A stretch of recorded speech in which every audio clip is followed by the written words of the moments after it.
कृष्ण का प्राकट्य करके आज की कथा को संपन्न करेंगे। आदि नारायण सुखदेव जी शुरू करते हैं, उसी आदि नारायण के ही सब वंशज हैं। आदि नारायण ब्रह्मा के नाभि कमल से अत्रि जी प्रकट हुए। आदि नारायण के नाभि से कौन प्रकट हुए? अत्रि मुनि। और अत्रि मुनि के पुत्र हुए चंद्र। चंद्र का पुत्र हुआ बुध। बुध का पुत्र हुआ पुरुरवा। पुरुरवा का जो पुत्र हुआ उस वंश में आयु, सुरसुतायु, सत्यायु, विजय, जय, रय अनेक राजा हुए। उसी वंश में विजय वंश में भीम राजा हुए। उसी वंश में जहनु राजा हुए। उसके बाद गाधी राजा हुए। गाधी राजा की कन्या सत्यवती का लगन ऋचिक ऋषि के साथ हुआ। उसी घर में जो पुत्र हुआ उसका नाम पड़ा जमदग्नि ऋषि। और जमदग्नि के यहाँ जो प्रकट हुए उनका नाम हुआ परशुराम। और परशुराम जी महाराज की कथा बस आप सब जानते हैं कि उन्होंने क्षत्रिय संहार किया था धर्म स्थापना के लिए। उसके बाद महाराज पुरुरवा महाराज के जो पुत्र हुए आयु। आयु राजा में नहुस। नहुस राजा में जो वंश आया उसमें यति, ययाति, संजाति, आयति, बीयति, कृति ऐसे अनेक राजा हुए। इसी वंश में आगे चलने पर महाराज राजा ययाति महाराज की दो रानियां, एक का नाम सभी जानते हैं देवयानी और एक का नाम शर्मिष्ठा। ये दो रानियां हुई महाराज। इनके यहाँ जो पुत्र हुए उसमें एक का नाम हुआ यदु और एक का नाम हुआ तुर्वसु। ये दो बालक हुए, यदु और तुर्वसु। और इसके बाद महाराज शर्मिष्ठा के यहाँ जो पुत्र हुआ उसका नाम पड़ा द्रुयु, अनु, पुरु ऐसे तीन पुत्र हुए। यानी उनको 5 हो गए, 3 2 5 है ना। देवयानी का जो बड़ा पुत्र हुआ जदु। और इसी वंश में भगवान कृष्ण का प्राकट्य होगा। अर्थात चंद्रवंशीय क्षत्रिय वंश में भगवान कृष्ण जदु नामक राजा के वंश वृक्ष में है।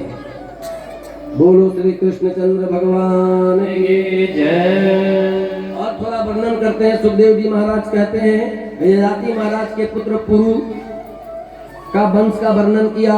पुरु राजा के वंश में ऋतेयु, कुक्षेयु, रंतिभार अनेक राजा हुए। रंति देव राजा हुए महाराज। इसी रंति देव में दुष्यंत के वंश में भरत, जिनके नाम पर हमारे इस देश का नाम भारत है ना। और भरत वंश की कथा थोड़ी सी कही, इसको आप लोग सुन ले, बस केवल वंश का नाम सुन ले, क्योंकि वंश का नाम भागवत में सुनने का आदेश है। वंश नाम सुनने से आपके ऊपर के वंश में कोई अगर प्रेत जोनी, दुष्ट जोनी में गया हो तो उसकी मुक्ति हो जाती है। और राजा भरत के वंश में देवयापी और संतनु राजा हुए। और संतनु महाराज का लगन किसके साथ हुआ आप सब जानते हैं? गंगा जी के साथ। और उन्हीं के यहाँ जो बालक हुआ उसका नाम देवव्रत, जो महाभारत के युद्ध में दिव्य प्रतिज्ञा से भीष्म बन गए, जिनका नाम पितामह भीष्म है ना। और एक बालक संतनु महाराज को भविष्य में जाने पर दूसरा विवाह कर जब गंगा जी छोड़कर चली गई, वो सब आप जानते हैं, क्योंकि उन्होंने 7 पुत्रों को प्रवाहित कर दिया था। इसलिए उनकी भी कथा है पूर्व जन्म की, लेकिन अब उन कथाओं का थोड़ा समय कम है।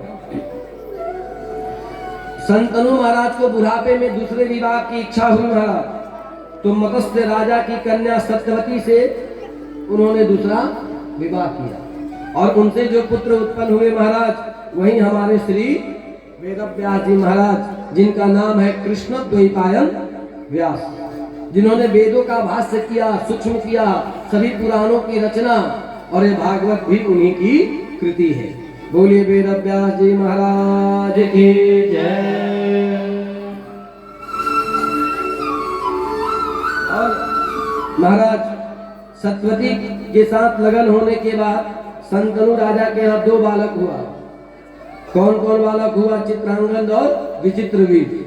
इन दोनों की कम अवस्था में मृत्यु हो गई विवाह के बाद। इन लोग का विवाह अम्बे अंबिके से हुआ था।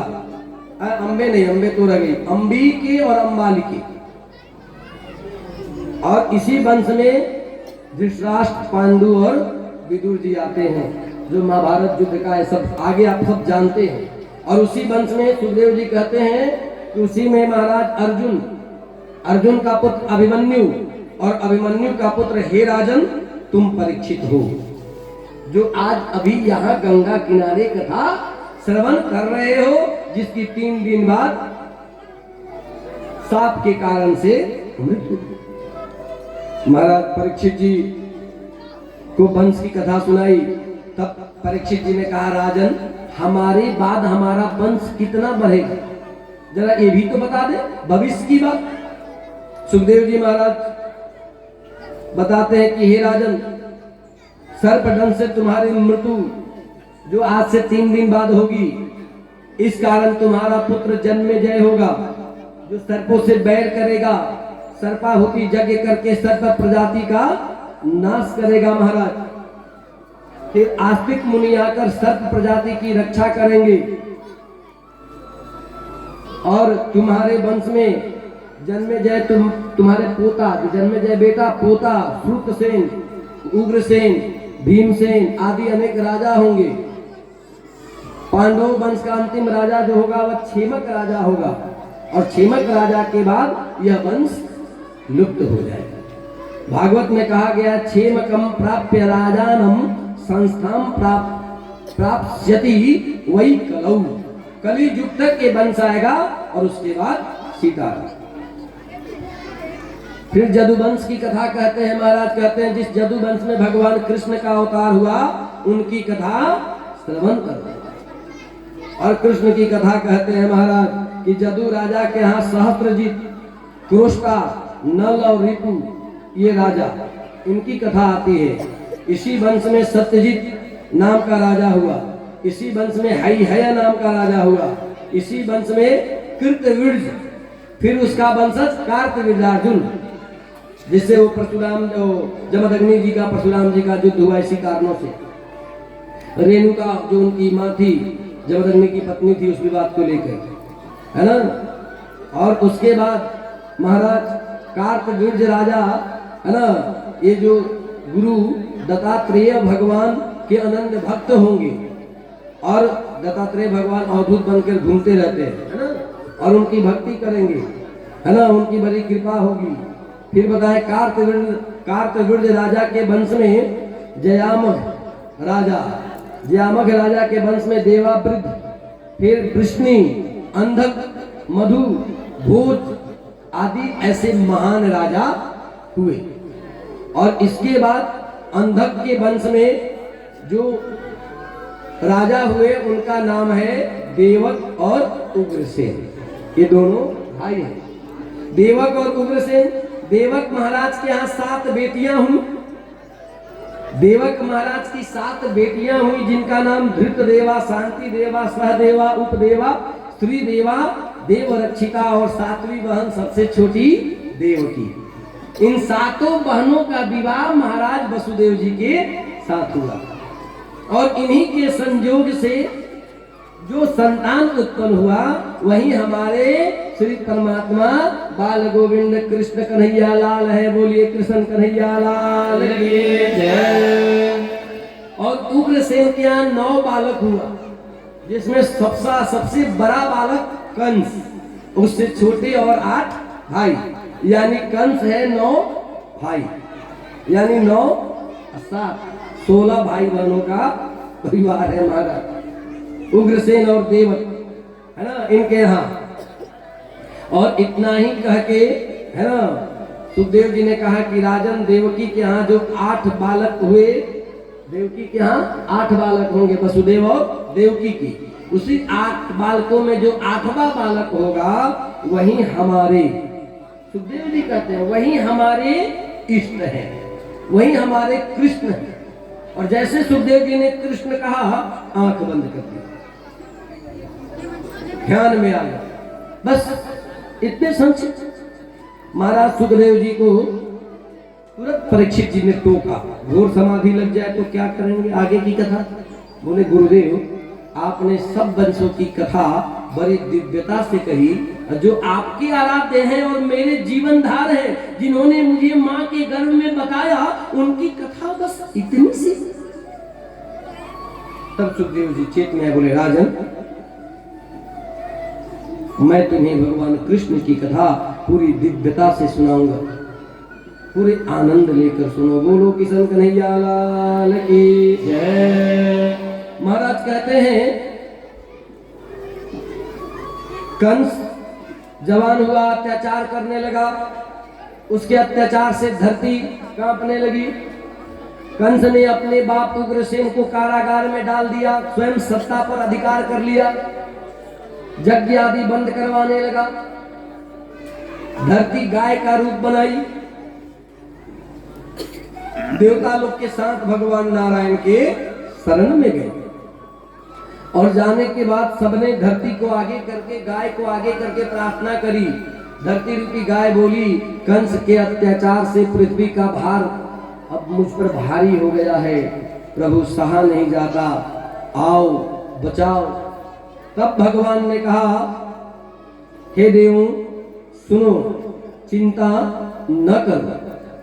भगवान कहते हैं, चिंता कापि न कुर्यात् निवेदितात्मभि कदापि भगवन्नामपि तुष्टिस्थः न करिष्यति। चिंता न कर, मैंने ये सब योजनाएं पहले से ही बना चुका, मैं जल्द ही आपकी जिसकी अत्याचार से त्रस्त है उसका मामा, उसको मामा बनाकर, उसका भांजा बनकर मैं शीघ्र ही आऊंगा। देवताओं को भगवान संतुष्ट किए।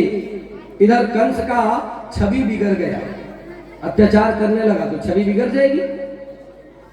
तो कंस ने सोचा कि थोड़ा अच्छा काम करो, इसलिए अपनी बहन देवकी का विवाह वसुदेव से किया, क्योंकि वसुदेव बड़े सीधे साधे भोले भाले थे, धर्मात्मा थे। कंस ने ये भी जानकर कर दिया कि चलो ये राजकाज मांगने नहीं आएगा, बड़ा संतोषी है, तो समस्या नहीं है। और देवकी का विवाह करने के बाद स्वयं देवकी को रथ पर बैठाया और बैठाकर महाराज स्वयं लगाम पकड़ा और रथ को, घोड़े को लगाम लगाया, घोड़ा दौड़ा, तभी आकाशवाणी हुई, ऐ कंस,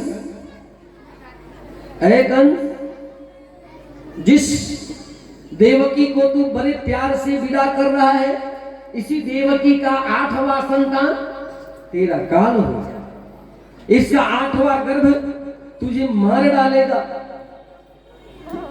यही तेरा काल है महाराज। और जैसे ही कंस यह सुना, तुरंत अपना कृपाण निकाला, देवकी के बालों को पकड़ उसके सर को काटने के लिए, उसका वध करने के लिए उद्धत हो गया।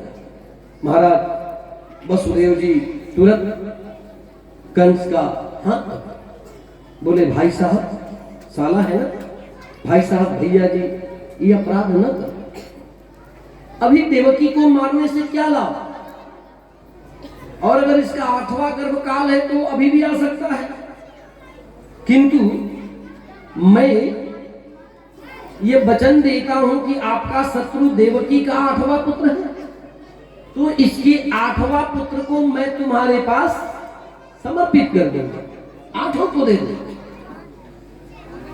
आप ऐसा न करो। महाराज कंस के बात समझ में आ गई, ठीक कह रहा है, वसुदेव धर्मात्मा है, गलत नहीं बोल रहा, वैसा ही करो। उसने प्रेम से उस समय देवकी और उन दोनों को विदा कर दिया। महाराज देवकी का प्रथम गर्भ हुआ, वसुदेव लाए और लाकर कंस को दिए।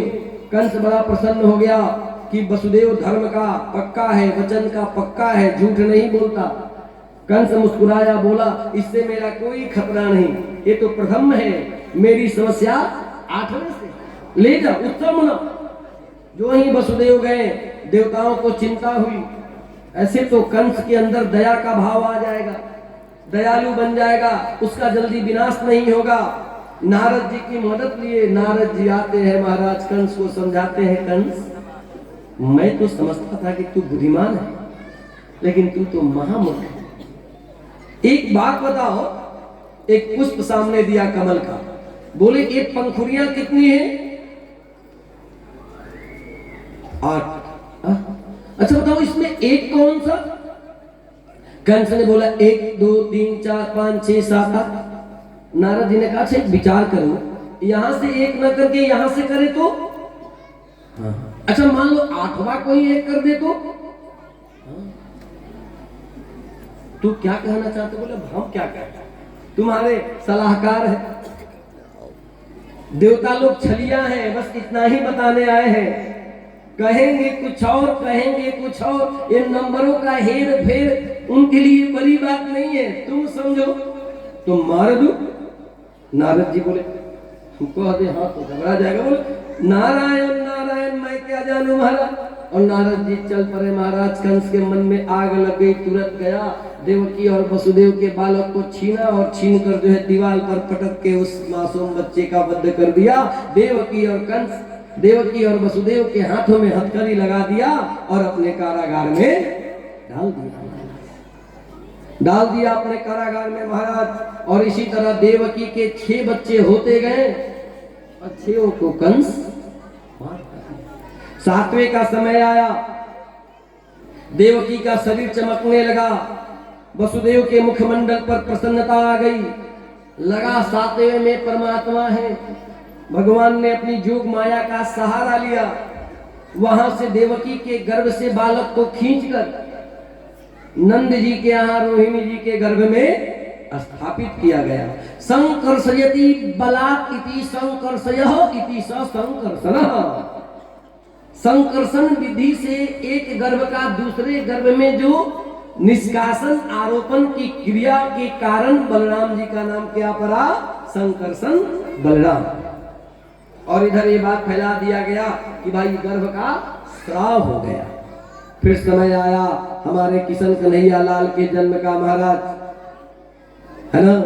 उधर बलराम जी का तो आप सब जन्म समझ ही रहे हैं। उधर बलराम जी 7वें गर्भ में जो रहे वहां चले गए उनके यहाँ महाराज, और वहां जाकर आनंद हुआ। इधर भगवान कन्हैया लाल के प्रकट का समय आया महाराज। 8वां गर्भ धारण हुआ।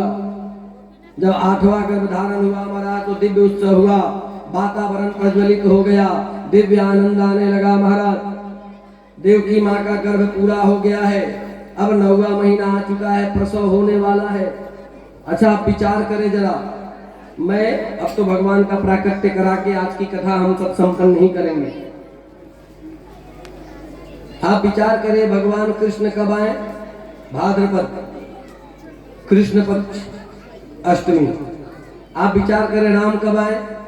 चैत्र मास शुक्ल पक्ष नवमी। अंतर क्या? राम आए सृष्टि के प्रथम महीना के प्रथम पक्ष के पूर्ण तिथि को, 9 को। 9 पूर्ण ब्रह्म है। आप 9 के किसी भी गुणक का जोगफल निकालेंगे तो 9 होगा, अर्थात 9 दूना 18, 1 और 8, 9 3 27, 2 और 7, 9 चौका 36, 3 और 4, 9 पचे 45, 12 9 78 से 108। चलो आप 20, जैसे जितने ही गुणक करें उसका जोगफल आएगा 9। और भगवान कन्हैया कब आए? अष्टमी रात्रि में। बोले आएंगे प्रपंच रचेंगे महाराज। 8 के किसी भी गुणक का जोगफल करते जाओगे बढ़ते क्रम में घटते जाएगा, अर्थात 8 दूना 16, 1 7 7, 8 3 24, 8 चौका 32, 8 पचे। तो इसीलिए इस 8 को माया कहा गया है। माया घटती जाती है और ब्रह्म 9 पूर्ण होता है। ये साधारण नहीं है, ये पूर्णता का सिद्धांत है, वैदिक वांग्मय का सूत्र है, सिद्धांत है महाराज। ये परम तिथि भाद्रपद कृष्ण पक्ष अष्टमी तिथि रोहिणी नक्षत्र का संयोग आया महाराज। भगवान का प्राकट्य होने वाला है महाराज। करुणा निधान आएंगे महाराज।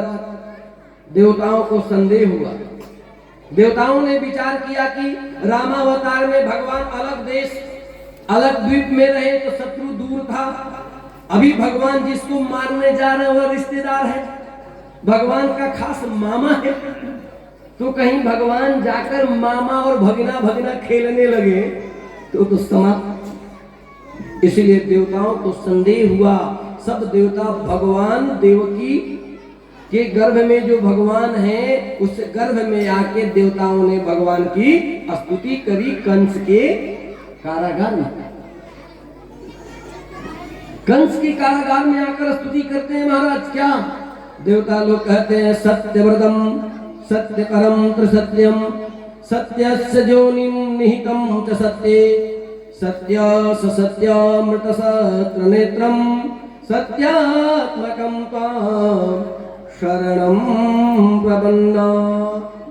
भगवान तुम सत्य हो, तुम्हारा कर्म, तुम्हारी जोनी, तुम्हारी प्रवृत्ति, तुम्हारा धाम सब कुछ सत्य है।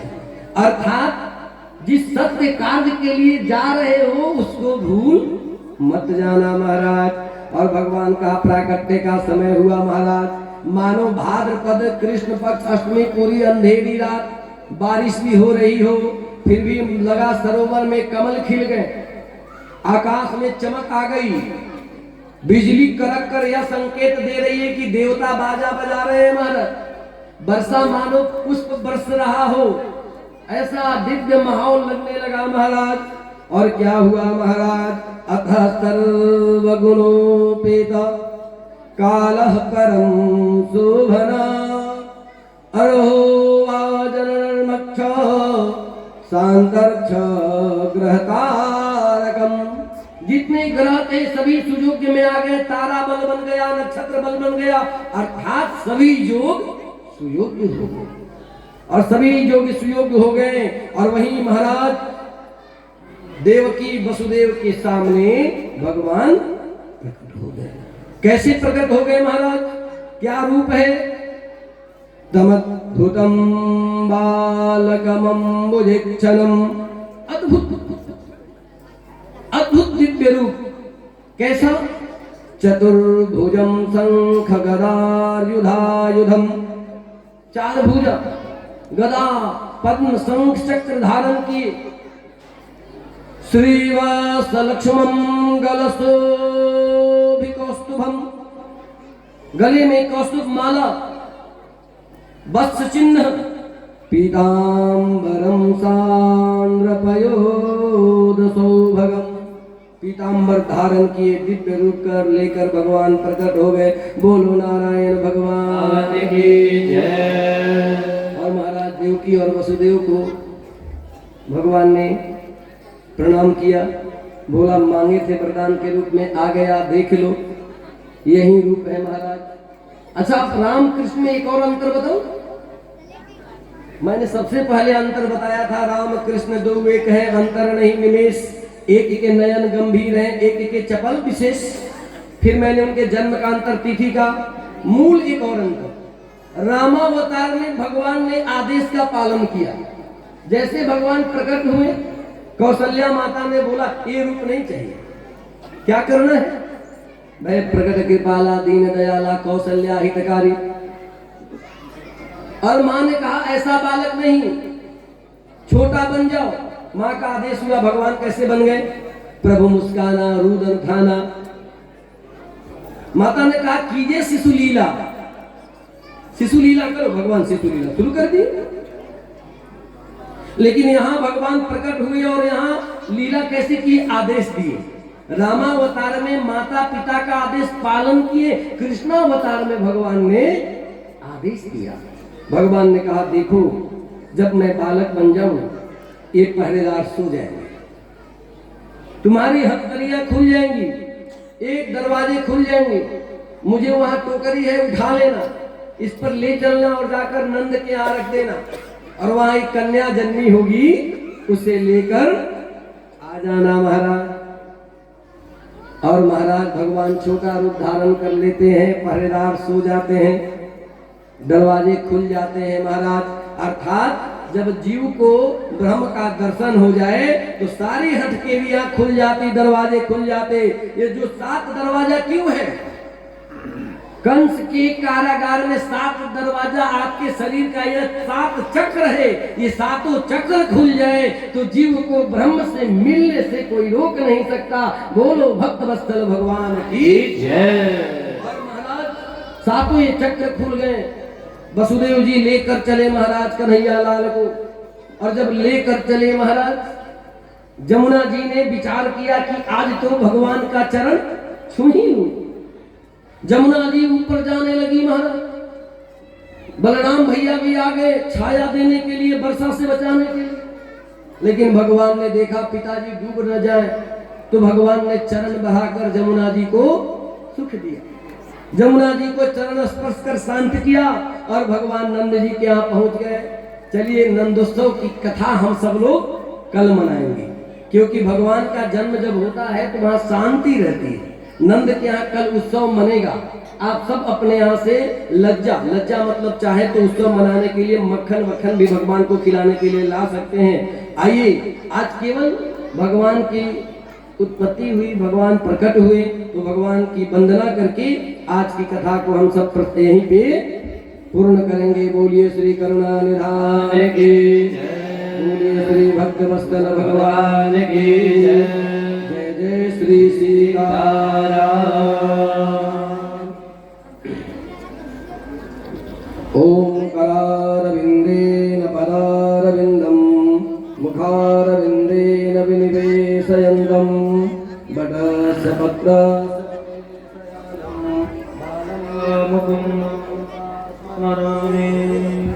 भगवान श्री कन्हैया लाल की जय।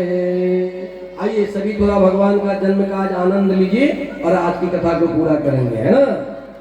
जन्मे है किसना कन्हैया गोकुल में बाजे बधैया जी।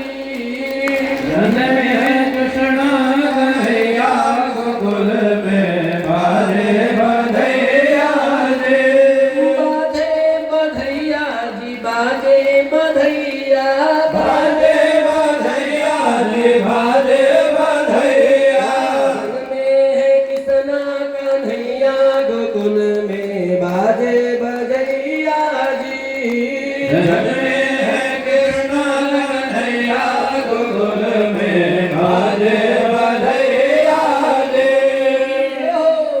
क्या नंदा मगन मन मोतिया लुटावे, नंदा मगन मगन मोतिया लुटावे।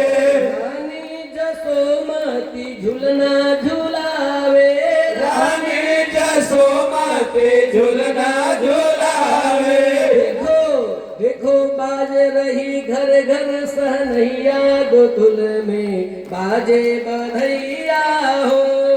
बाज रही घर घर सहनैया गोकुल में बाजे बधैया हो। बाजे बधैया जी, बाजे बधैया, बाजे बधैया हो, बाजे बधैया। जन्मे है किसना कन्हैया गोकुल में बाजे बधैया हो।